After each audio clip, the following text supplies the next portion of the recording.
Hey guys, welcome to week 6 of the Fantasy Forum. I got a surprise for you guys. I actually won a fantasy game. Oh my god, it's been forever, but it felt amazing. I was at work and I was watching the games on like the little Gamecast thing that ESPN does, and I was watching the Browns Patriots game, and of course, that's gotta love fantasy and how you want your players to do really well, and at the same time you want your team to win. But I mean, it was the Browns against the Patriots, and I mean, basically knew that game was. Although we have played the Patriots kind of pretty good in the past, but still, um, with Tom Brady coming back looking for vengeance, I was pretty sure we were gonna lose. So, yeah, I had Martellus Bennett, and as soon as I clicked it on, I saw the Patriots threw a touchdown to him, and I'm like, oh, sweet, that's pretty cool. And then, like, I could only watch it for about 15 minutes because of people walking around and stuff. So, I would turn it off, and then another, like, it's like hour goes by, and I'm able to turn it on again, and it was like it was like deja vu. I see they threw another touchdown right to him, like right when I turned it back on again. And I'm like, oh, cool, another touchdown. And then I looked at the box score. I'm like, 3 touchdowns. Oh my god! So I was like, wow, if I lose with Martellus Bennett getting 3 touchdowns, I'm gonna be really angry. But but yeah, it was pretty sweet to see that my team finally did well. Um, the trade really didn't take effect this week that me and Brandon had, because Brandon Marshall had a really good game this past week. I just have to put that in hindsight. You can't be really frustrated if one of your former players does well, because I mean it was a very fair trade because Shady did the same thing. He had a really good game. And Emmanuel Sanders had a better game than C.J. Anderson, and I'm pretty sure it evened out like to the point. I'm pretty sure it was like 34 points for each 2 players that played. Um, so it wouldn't have mattered with my win or loss. I was really glad that I played Martellus Bennett instead of Dennis Pitta. I did make the mistake in playing Dontrell Inman this week because he only got a point, and I could have played. Asiata. I could have played Dennis Pitta, and I think I'll have to recheck the scores, but I think that would have gave me the best overall score of the week. So I mean, from where I was, I'm not gonna be mad at all to score almost 140 points after my highest score total was like 107, and I've 3 of the 4 weeks I failed to score over 100. That's a great sign. Great sign for my team. For Randall Cobb finally showed up. With Tom Brady coming back, I didn't think Martellus Bennett would get 3 touchdowns, and that's not going to happen every week, especially with Gronk. But it was nice to see that they do have a chemistry, and at least he's going to work out like I was hoping. At least as far as game 1 with them went.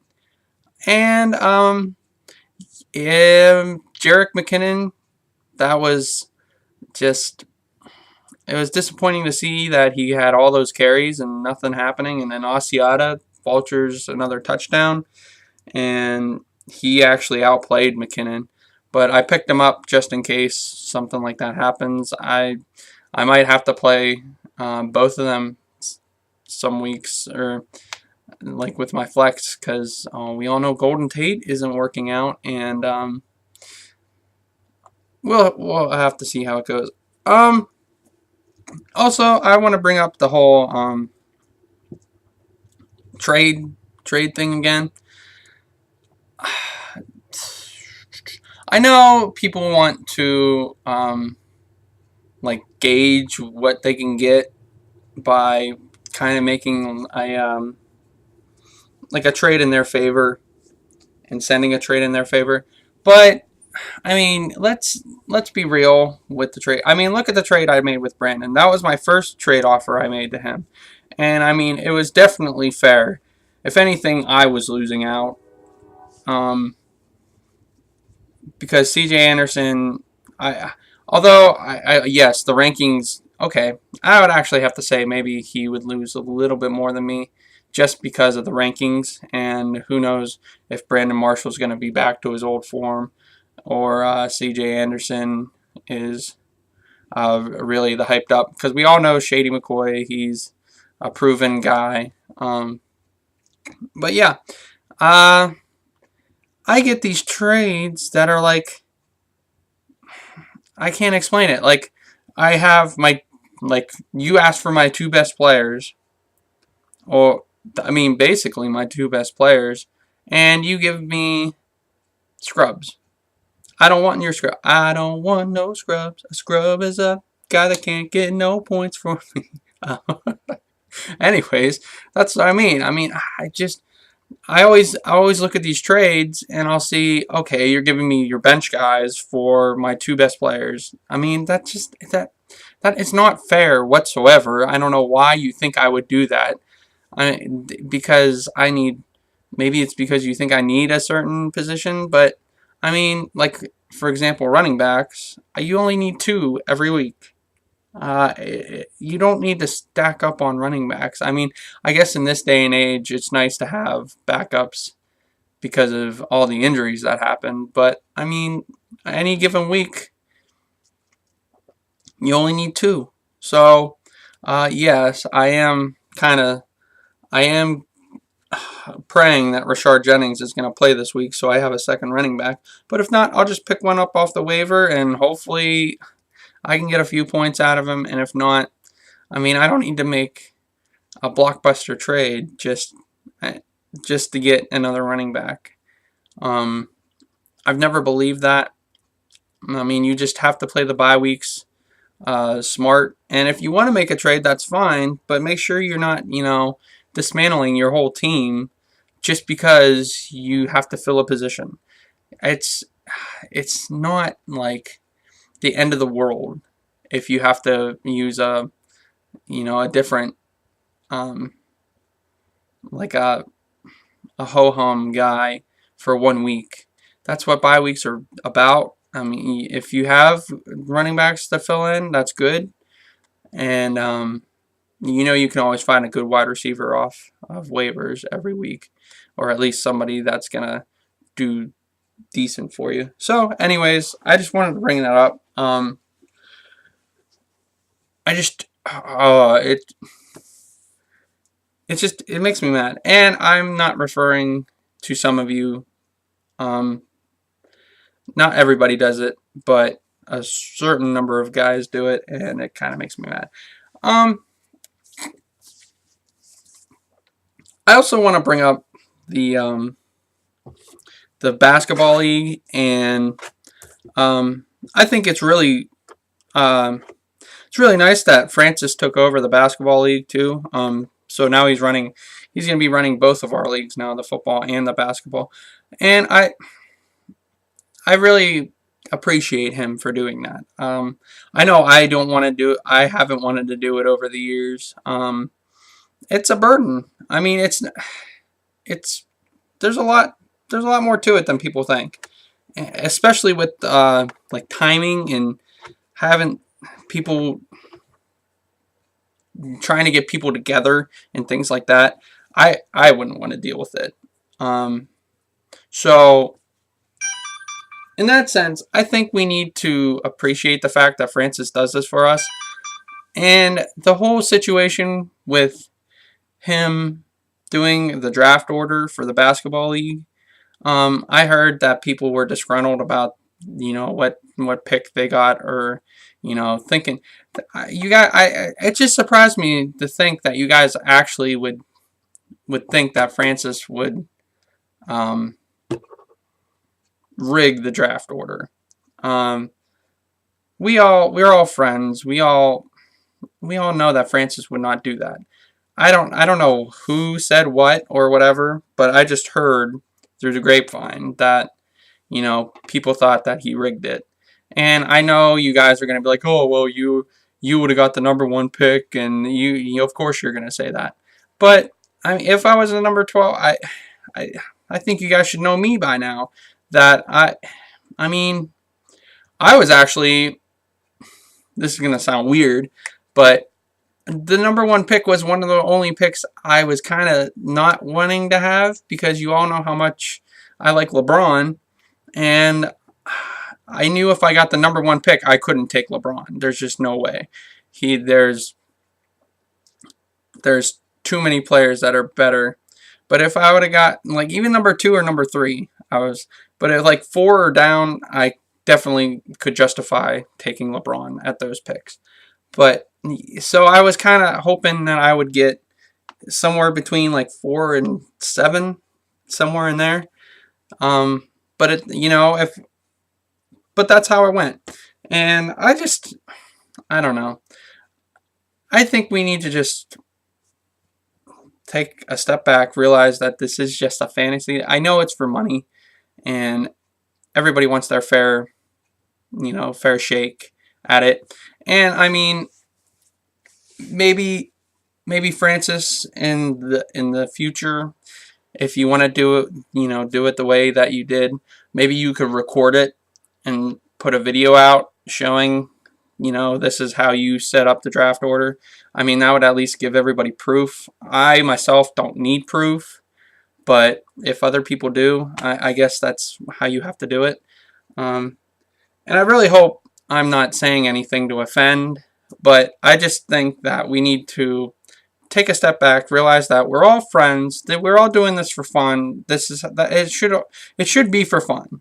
And I know money gets in the way of that all the time in real life, whatever you do, but it's just money, you're not gonna, if you couldn't afford to pay $75 to do this, then don't do it,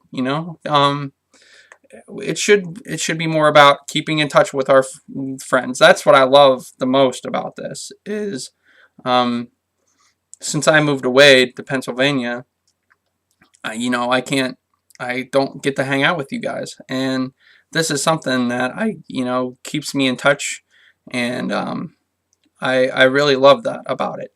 So let's just all get along, like they say. So yeah, I just wanted to bring that up, and I'm really, really excited about the draft on Sunday. I don't know how we're doing the draft order now, to be honest. Maybe I did here. I think maybe we're just doing like it's being randomized like an hour before the draft, which kind of sucks because now we can't trade draft picks. But we mostly don't do that anyways. But yeah, I just wanted to bring those things up. I have some breaking news here. Holy crap. I have a lot of texts. I probably shouldn't look at these. Yeah, I'm gonna look at these really quick.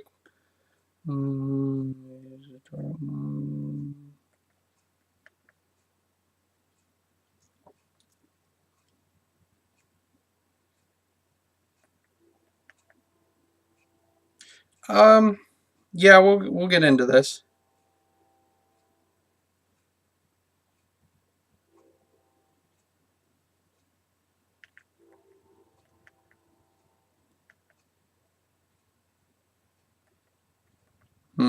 Okay. Yeah, I've been trying to work trades the past hour or so, and I know I'm somewhat hard to trade with because I like the players I have. That's why I draft them. That's why, and it was really, really hard for me to get rid of Brandon Marshall, especially to see him doing better now that I just traded him. But that was almost like a desperation move. Like, the team just was not doing well, and I needed to do something.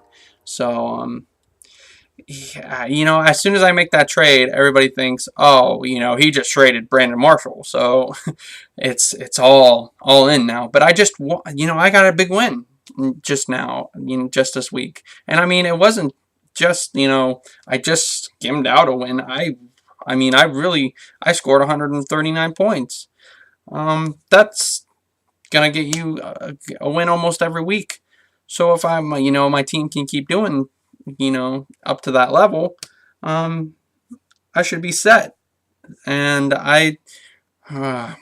anyways, we'll get into this. Sorry to rant a little bit, but I think it needs to be said. And I want to start bringing people together instead of, it seems like every year something happens and it tears us apart, especially with these trades and like certain rules and things like that. So I think communication is that's the biggest factor in any kind of like relationship. So we just need to talk. We need to talk to each other. We need to put messages up on the league board and say, hey, I have a problem with this, or I think suggestions, things like that, and then we'll discuss it, and not be babies about it. So, all right, I'm gonna get into this now. Share. Yeah, put me on there. There I am.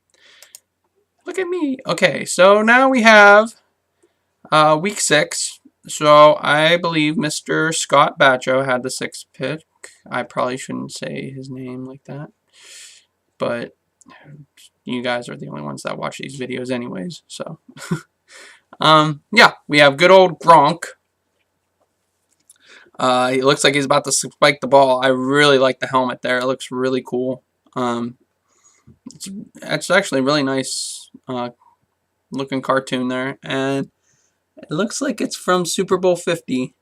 So yeah, looks really cool. Gronk, he's finally looking like he's getting healthy, right in time with Tom Brady coming back. Martellus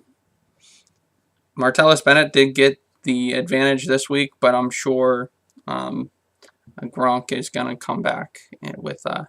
We also had a trade within the past. Oh, this was this morning.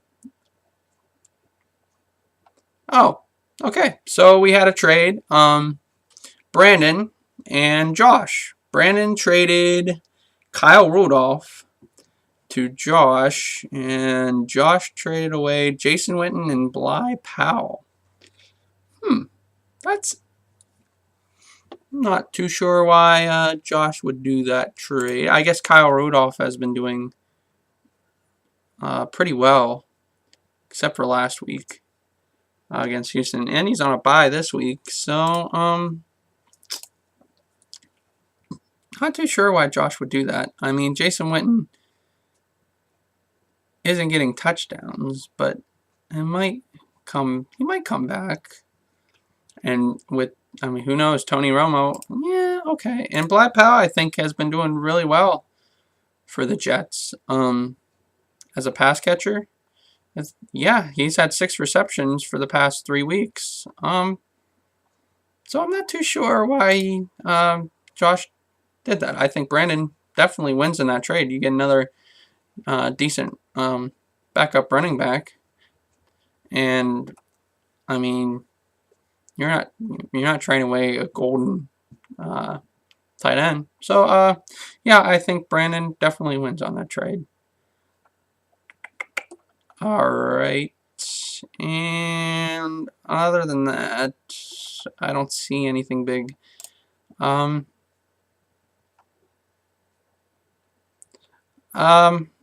As far as my team goes, like I said, I finally got my first win of the season. I scored 139 points, which is way far and beyond what I've been doing lately. Phillip Rivers got 29 points for me. He threw 4 touchdowns, 359 yards. He did have 2 interceptions though, but I mean, I'll take it. I mean, when your quarterback only almost scores 30 points, you don't ask questions. Yeah. So big on Phillip. Some people don't like Phillip Rivers. I don't know why. He's ranked 5th in fantasy so far this year. He's always a top 10 guy. He's very reliable. This week he's going against Denver's D, and of course Matt Ryan is going against Seattle, who is their -- 1. So I think I might have to stick with Phillip Rivers this week. We also had I had Jerick McKinnon, who didn't do too well with 20 attempts. He had 20 attempts and he only got 36 yards. That's not good at all. So I'm hoping that that's not a trend. Matt Asiata, like I said, he outplayed him by quite a bit. They ran the ball a lot because Asiata had 14 attempts and he got 55 yards and a touchdown. And he also got 7 points as far as receiving goes. So, going to be a bye week this week for them. So, I'm going to hope Rashard Jennings comes back. LaShawn McCoy had 150 yards, no touchdowns. He got robbed by whatever their backup's name is, Galapsi, something like that. So, I mean, he scored 19, though, which I will take. Randall Cobb also scored 19, and he got hit on that very last catch, on that very last play. That was just a really high tackle, or a very, how do I want to say, mistimed, or just, it didn't, just looked awful. It looked like he was going for his head, and I was pretty mad about it, but it says that he looks like he's going to be okay. His neck's just sore, which, you know, is very understandable. But it looks like he's going to be able to play next week, which is great seeing that he finally showed up this week. And hopefully he can keep going in the, you know, in the near future. Emmanuel Sanders, again, didn't get a touchdown this week, but I mean, at least with the rookie quarterback, he still got a good number of targets, and he scored 15, which is what I, you know, that's all I really ask from my, you know, from my wide receivers, you know, 15 to 20 or 15 and up, you know, so that's good. Like I said, Martellus Bennett had a huge game. Of course, that was against the Browns, so he's not going to get that every week. But yeah, even without Brady, he was looking decent. There were 2 games where he didn't get thrown to at all. But I think Brady, he's going to involve him. He's ranked number 3rd in fantasy right now, so I'm really glad that's working out for me. Dontrell Inman, like I said, he only got me 1 point. That was just my one bad decision of the week. I think I just I'll probably end up dropping him because with Antonio Gates back, there's Hunter Henry, Antonio Gates, the Tyrell Williams, Travis Benjamin. There's just too many mouths to feed before they get to him. So just didn't look good. Dolphins defense got me 6 points this week with Tennessee getting a lot of yards against them. I think they got a punt return, so that saved the day for me with the Dolphins D. And I also dropped my kicker, and Caleb Sturgis got me 15. So that looked like it was also a good pickup for me. So I was happy about that. Golden Tate, maybe trending in a better direction. He got, what, 6 points this week? Yeah, he got 6 points, which is not great at all, but at least they were trying to involve him more in the offense, and hopefully that's trending in a better direction for him to start finally getting some targets and maybe getting on the same page as Stafford and producing, especially when it comes time for my wide receivers to go on by. Dennis Pitta, he had a pretty good bounce back game. And Matt Ryan, I benched him against Denver, and that was a good choice because he only got 17, which scares me against for Phillip Rivers against Denver. But 17, that's almost 20 points, so I'll actually take that. And Phillip Rivers, I mean, he has to go against Denver all the time, so maybe he knows the matchups. He knows what he's going against. They're projecting him to get 15, so I think he can do a little bit better than 15. They're going to probably... He might do a lot of passing to his running backs and stuff, his checkdowns. So, yeah, that was my team this week. This video is going to probably run a little bit longer today, but that's okay. We'll go with it. Okay, so the matchups for this week. Wow, Blaine just beat out Francis there. For the win. Ooh, we had a tie for the leading scorer. So who gets the tiebreaker? That's interesting. I don't know. I was watching that game. I mean, I was just happy that I actually won, fantasy. So the Monday night game, I think I was leading Johnny by like 10 points or something going into Monday night, and he had Jacquizz Rodgers playing. So I'm like, okay, Jacquizz Rodgers, like third string running back, they're going to probably have, against Carolina, they're going to have to air out the ball a lot. They might pass the ball to him a lot, so I just didn't know what to expect. I'm watching the first drive, and he had like 10 carries in the first drive. 10! I'm like, okay, they want Johnny to get it, of course.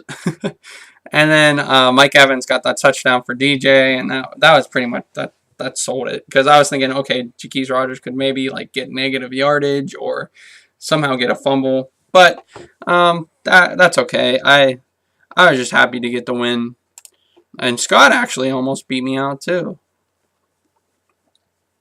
So just to look at mine in Mr. Max matchup here. Michael Floyd getting that 0 points on Thursday really kind of set the tone. That was really the only option he had. I mean, Dez Bryant, he just didn't know whether or not he was going to play. Jonathan Stewart, same thing. And the only other choice he had was Fozzie Whitaker. And he only got him 5 anyways, so it wouldn't have made a difference. But yeah, when your kicker and your defense score you a combined 41 points and you don't win, that sucks. I would be really mad if that happened to me, because that's a waste. Adam Vinatieri scoring 25 points. I was watching that. I was, on like the Gamecast thing I was talking about. I was seeing, oh, Indy got another field goal. Indy got another field goal. Indy got another field goal. I'm like, oh my god. But at least Caleb Sturgis kind of like offset that a little bit, getting the 15. But God, I was just like, oh, his kicker is what's gonna beat me. But I knew Martellus Bennett already got like 3 touchdowns by then, and I was like, okay, so at least there's a little bit of hope. But yeah, nobody else. I mean, Devonta Freeman had 20, and Carson Wentz had a decent showing for a rookie. But I think people were expecting a little more from him this week against Detroit, and yeah, I think he just had bad matchups this week, as far as his players went, and I had really good matchups, so I think that helped a lot. But it was nice to see my team finally win. We'll go to Francis against Blaine. I really hit Francis with that curse stick, huh? His team just, I mean, he did have his best wide receiver was out. His quarterback was on bye. His second best wide receiver was out, and his tight end was out. So I mean, yeah, you're gonna have to plug in guys, and it's not maybe gonna be as good of a week. But against Blaine's kind of sputtering team, Blaine also had to do kind of the same thing with his couple running backs being out, and basically all his running backs were out. He put in two of the Giants running backs, which I mean, it helped. It at least got you a win. And he had Kelvin Benjamin and the Panthers D last night, and they only scored 15, but that was enough. That's all he needed. So yeah, he pulled out the win. And it sucks that Francis just had to face him on a week that he had all those buys and had to plug guys in, but that's what bye weeks are all about, So we'll move on. This was a pretty good matchup to watch. I thought Rico finally lost his first game. As you know, it's kind of funny. The last winless team and the last undefeated team lost and won in both weeks. But TJ's team, it's nice. It's really nice to see all those double digits, Kirk Cousins only getting 15, but Giovanni Bernard and Tevin Coleman, two basically backup running backs, scoring 15 and 26 for him. That was really the big takeaway from this. And Rico's running backs also did pretty well. Theoretic is, I guess, the number one running back, but he's really not a number one. And Darren Sproles is like the number 2 or 3 in Philly. So that was really interesting to see that. It was also interesting to see Eli Manning getting only 11 points against Green Bay. He's not looking too good so far this year. I would maybe start looking elsewhere, because that's hard to swallow.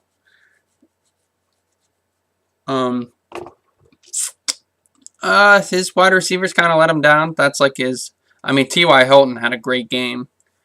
And Greg Olsen is like fantasy gold this year. He really is stepping up and trying to get Carolina those wins.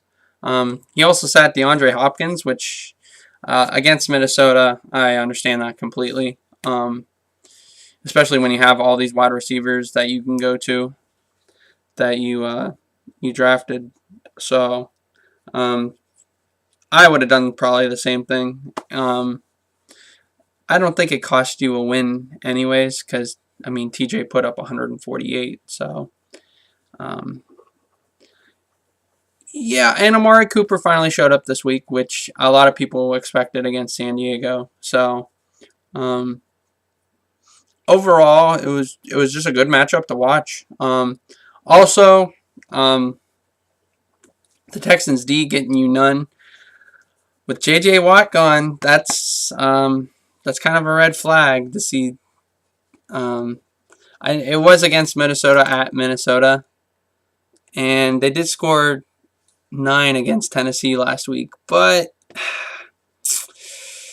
I don't. They do have good matchups too in the coming weeks, so I don't know. Maybe hold it out. And Graham Gano only getting 1. That was, yeah.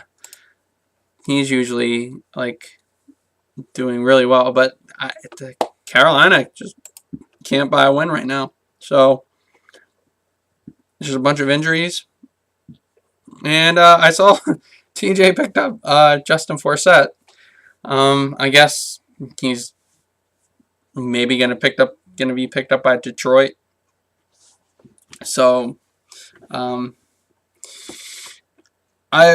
won't ever touch Justin Forsett again.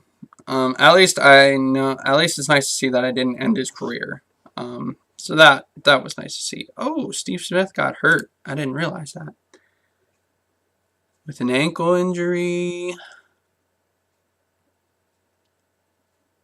That's going to look good for Mike Wallace and maybe Dennis Pitta, hopefully. I mean, it's hard. Fantasy is so weird. You're like, oh, a player got injured. Amazing.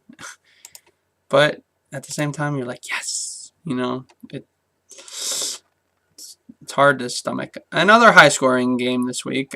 Brandon was on the bad end of this one. Brandon Marshall was his number 1 guy this week, scoring 25, looking good. That is without Eric Decker though, so but he did that last year, all year without Eric Decker. Todd Gurley had a decent game. Although, I mean, he did have 23 carries for only 72 yards. So, I mean, he's not looking too good this year. Maybe the hype, he was just hyped up. It kind of sucked to see Eddie Lacy go down for you. Because he was running all over the Giants. He looked really, really good. So that sucked to see. C.J. Anderson, I'm not sure what his deal is. He only got 11 attempts, though. That's a kind of a red flag. Why is Denver not running the ball? I don't know. I guess they would think their rookie quarterbacks can, or Trevor, he might not be a rookie quarterback, but Paxton Lynch is, who they had.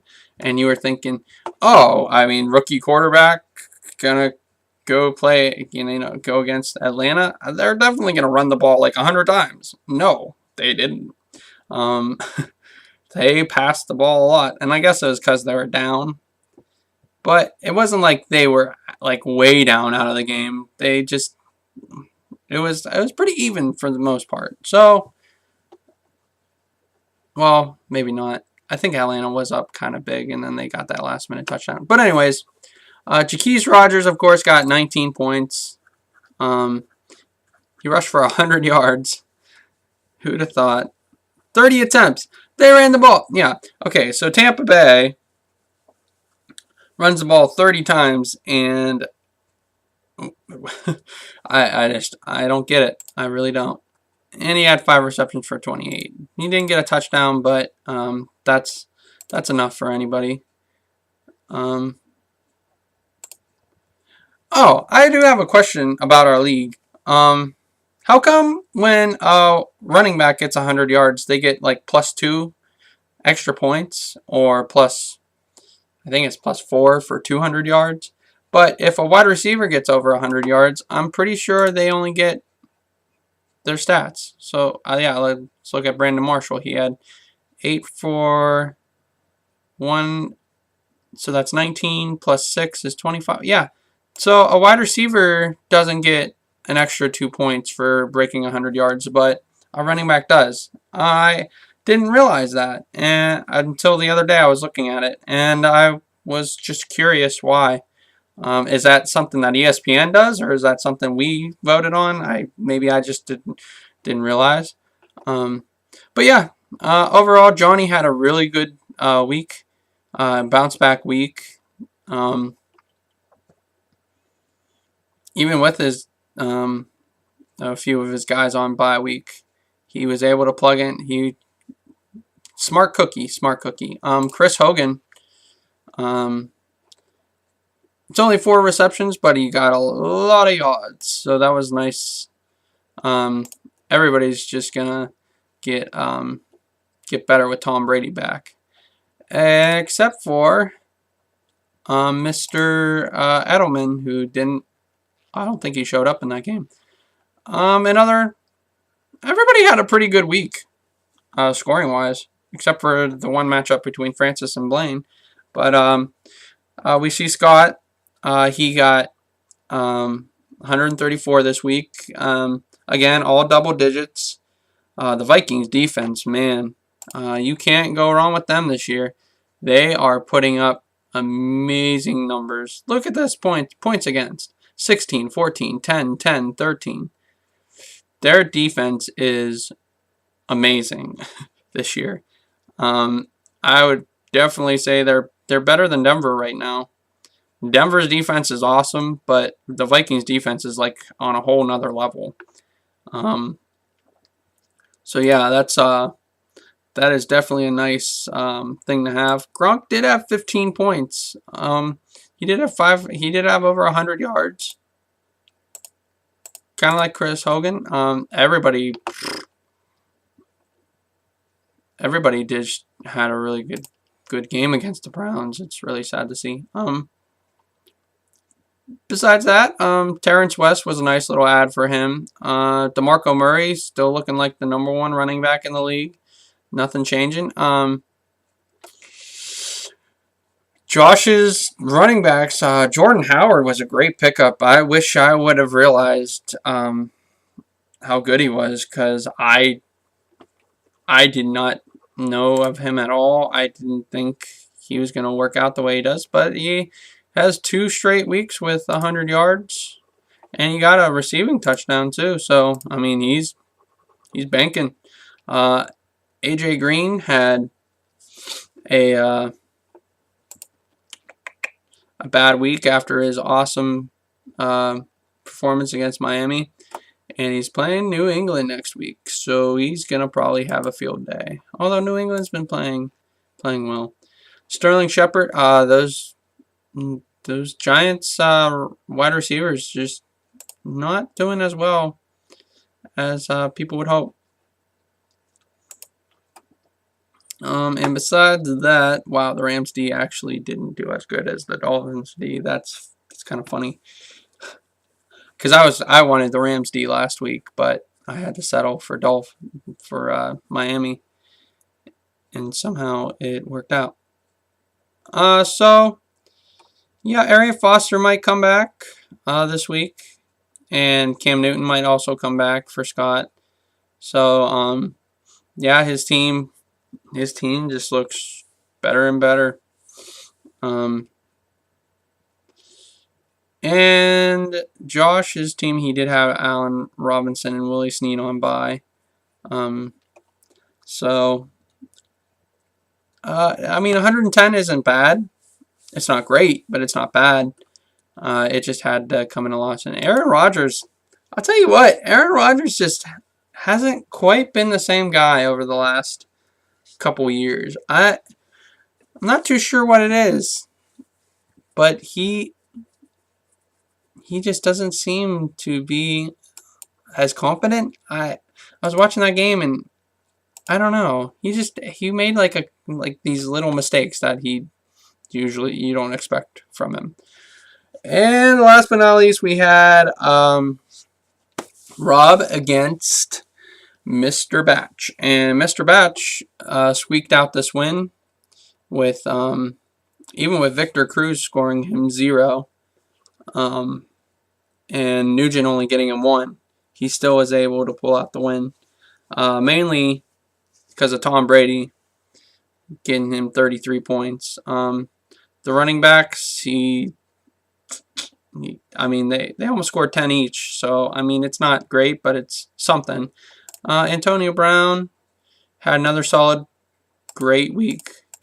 Of course, he's going to get you just all the points in the world because he's Antonio Brown. Jordy Nelson, I wasn't too impressed with him. I was watching the game, and he had that diving catch in the end zone, and I think he had another diving catch in the game. But I think he dropped a couple passes, and him and Aaron Rodgers didn't seem to be on the exact same page in the game. So I was just kind of surprised by that. Other than that, it was just you got. And I will take back Cameron Artis-Payne because they gave him 18 carries and he got 2 touchdowns. I was wrong on him. Last week I was right, but they went to him instead of Fozzie Whitaker, I guess. And you had Ryan Matthews get 16 on the bench, so it looks like you have some good building blocks for your running backs at least. Ezekiel Elliott is the real deal. He's going to be the #1 running back this year. I think DeMarco Murray will slow down, and Ezekiel Elliott will be the #1. Melvin Gordon, God, he fumbles the ball a lot. And I guess he only has 2 fumbles lost this year, but it just seems like every time I turn on the TV, it's, oh, Melvin Gordon. I mean, he's fumbling the ball in crucial moments. So if he can't shape up, they might have to go to the, because you can't have the guy fumbling the ball all the time. I think Adrian Peterson actually had some fumbling problems in the beginning of his career, though, and he worked on it a lot, and he got a lot better, of course. But so that's he's nice to have in the passing game. Yeah, Julian Edelman and Julio Jones really let you down. That was the big letdown. And Gary Barnidge just doesn't look like the guy he was last year. He's getting a little bit more involved, but you benched the right guy. It just seemed like you were kind of walking through quicksand. It's so funny about Julio Jones, though. One week, I don't understand that. One week he gets 48, the next week he gets 4. I mean, I guess defenses honed in on him, and that's just something you're going to have to deal with. But, the Falcons having to go at Denver and at Seattle 2 weeks in a row. That's brutal. That's the two of the best defenses in the league right after one another at their home turf. And Atlanta got the first win. If they can get the second win, that's gonna prove big for their team. But yeah, I'm probably running close to an hour here. 48. Okay, not bad. I'm gonna look at the matchups for next week. Kind of the same format every week. I haven't really thought of much else I want to do yet. Once I get more confident about what I'm doing every week, maybe I'll start incorporating couple other things. Well, we got the 1-4 matchup, and me and Josh. Nobody else is 1-4. So you have the 2 worst teams in the league going against each other next week. He's projected to get 123, and I'm projected to get 95. Yeah, the matchups aren't looking too good for my team this week. As Phillip Rivers, they like to rank my guys really low too. Like Martellus Bennett, they ranked him. They projected him to get 10 points. Jason Witten, he just traded Jason Witten though, and Kyle Rudolph. So for Kyle Rudolph, who is on bye. But none of his guys are on bye next week. Huh, of course. He's going to stick with the Rams D probably. At Detroit, maybe not. I don't know. Willie Snead is predicting it. Like AJ Green and Allen Robinson, that's going to be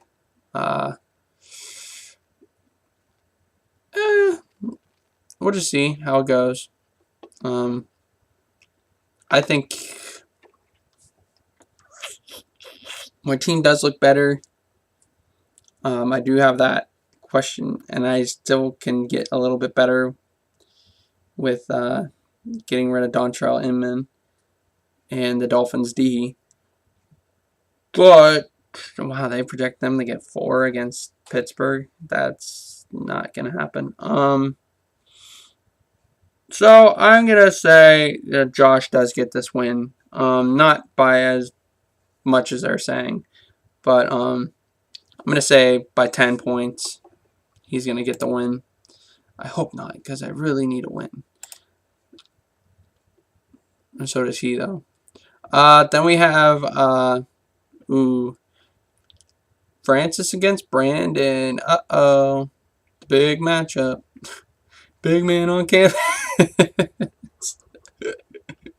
Oh, good times. Oh my God, that was so funny. Brandon still doesn't have a tight end. Oh, he's getting Jason Witten. And John doesn't have. Oh, he has Stephon Diggs on bye, but he's playing Jordan Matthews. I mean, hell, he's projected to get 136 points. So,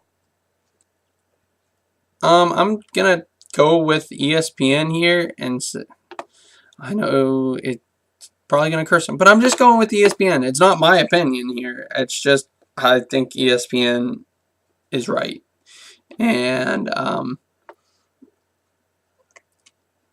matchups are looking good though. I mean, no, Travis Benjamin against Denver, that's bad. Brandon Marshall at Arizona, that's kind of bad. C.J. Anderson at San Diego, that's pretty good. Todd Gurley, that's pretty good. Who knows what's going to happen with Eddie Lacy. And Francis just has a lot of good matchups. Wow. Okay, yeah. Francis by like 20. I think I skipped something. Yeah, I did. Okay, and then we have Scott against Mr. Mac. It looks like they're projecting Scott's team to do a lot better. If Cam Newton plays, that'll be huge for him. He has the #1 running back going against Cleveland. Arian Foster, I wouldn't play him against Pittsburgh anyways. But I don't know if he has any other choice. Jeremy Hill, I don't know. Yeah, he seems like he's going to be okay. So I'd play Jeremy Hill probably over Arian Foster or James White. Yeah, that would probably be my decision. Yeah, it looks like Scott's gonna his Vikings defense is gonna be on bye. God, nobody has bye week players apparently. Freeman against Seattle, Jones against Philly, Michael Floyd. Depends on what Dez Bryant does again. Yeah, I'm gonna say Scott by 20 in this one as well. Scott's on a good roll. And then we have Mr. Bacho against TJ. The matchup is looking. I thought it was looking even, but apparently they're like all about even. Antonio Brown and Jordy Nelson are projected so high every week. They have good matchups. This is going to be the matchup of wide receivers. Oh, Mike Evans is on bye, though. So that could prove to be the difference in this one. Carson, and if Carson Palmer can play, if Steve Smith can play, Tevin Coleman against Seattle, yeah. I'm going to have to give this one to Mr. Mack. Or Mr. Bacho. I mess up names quite a bit. I'm getting old, I guess. I'm going to say Mr. Bacho gets this by like 10 points. Then you have Rob against Rico. Ooh, that's a good matchup. Yep, by the projected totals, that's going to be really close. Andrew Luck. God, Rob has every single good running back right now. If you need a running back, go to Rob. And then he still has Jamal Charles, who might come back. Oh, Rob's team looks pretty unstoppable right now, especially if Julian Edelman. His only weak spot right now is tight end, and if Gary Barnidge could start doing what he did last year, watch out. I'm gonna give this one to DJ,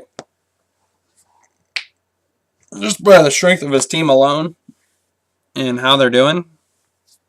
Melvin Gordon is going against Denver, but I mean, Denver doesn't seem to stop the run game. They stop the passing game.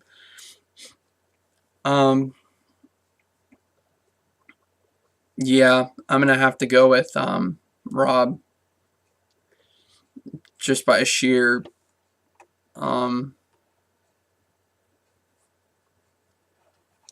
strength of the team, and with Eli not doing well, Alshon Jeffrey seemed like he's kind of waiting.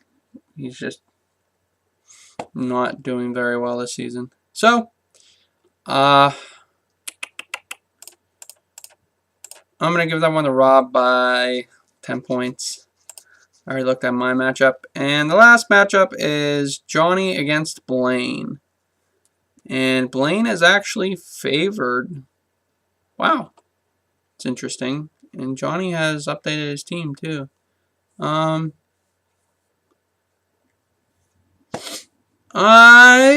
don't know. Eric Decker might come back. So that's an advantage. He's also playing Noah, whatever his name is. Christine Michael is back for him. I have to give this one to Johnny. I don't understand how he's only projected to get 108, but he's got Ben Roethlisberger against Miami, David Johnson against. All of his matchups are pretty good. Carolina's defense is not what it was, so. You got Chris Hogan, Hunter Henry against Denver. That's a bad matchup.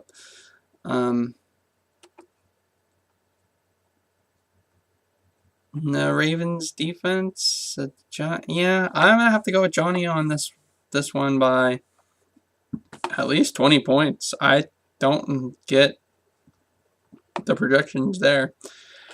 They're both 3 and 2. Oh, alrighty. Sorry. A quick review of the rankings. I really liked Rob's team still. They're only 3 and 2, but he has a lot of guys that did underwhelming. So I'm gonna put Rob at number 1 now. Put Scott. Rob 1, Scott 2, Rico 3, TJ 4.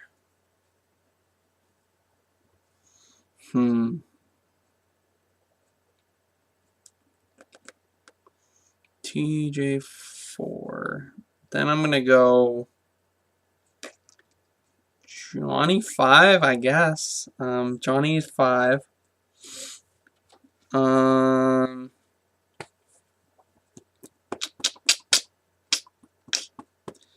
we're going to go Francis 6, Brandon 7. Mr. Bacho 8.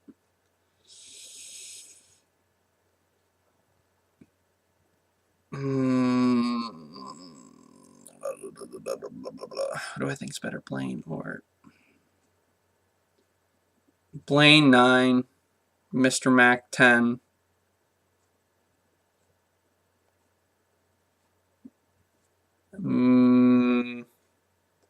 Josh 11, me 12.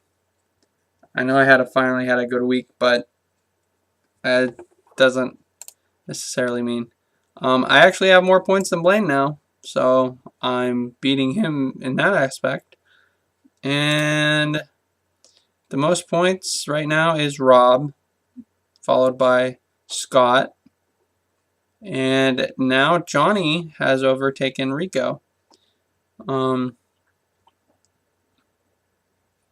So it's interesting to see. And the most points against is Johnny by far. Wow. For Johnny to be 3-2, maybe his team is better than I think. I'm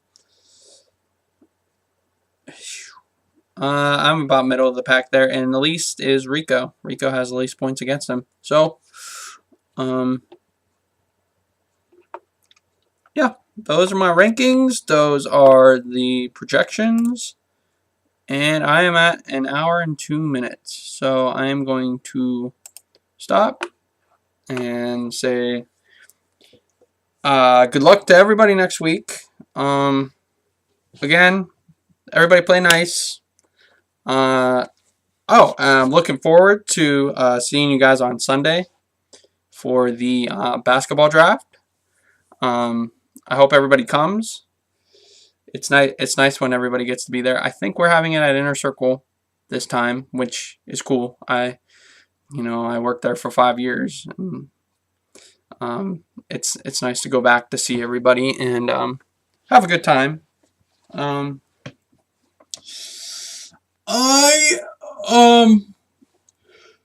have to see. Sorry, damn it. I'll have to see if I can somehow record it.